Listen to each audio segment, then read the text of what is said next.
Hey everyone, James Niggemeyer here. One of my favorite ways to catch bass is with a swim jig. This is a striking KVD heavy cover swim jig, and what makes it a heavy cover is the fact that it has a heavier hook, so I can pitch this guy in and around heavier cover and swim it through there, whether it's grass, lily pads, or even like these reeds right here. This fiber weed guard keeps it from getting hung up.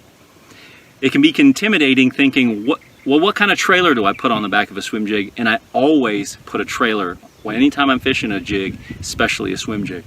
So I'm going to give you my top 3 trailers when it comes to fishing a swim jig. Number 1, the Striking Rage Menace Grub. I love this guy because the Rage tail really kicks and has a lot of action, but because of the profile and design of this, it comes through the water at a pretty good clip and kicks around, making that fish think that they're about to eat a bluegill.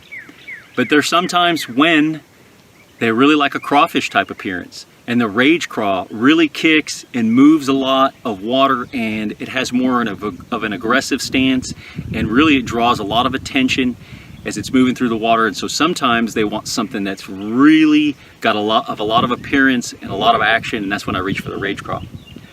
And then there's times when they want something that's a little bit more finesse, or maybe a minnow type profile, a slender type profile, and that's when I reach for a Striking Swimming Caffeine Shad. That's out of their KVD Perfect Plastics line.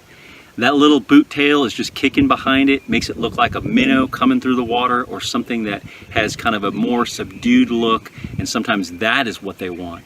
So anytime I'm fishing a swim jig, I want to take some things into consideration, and I want to try different baits as I'm fishing the swim jig. So those are my top 3 swim jig trailers anytime I'm fishing a Striking KVD heavy cover swim jig.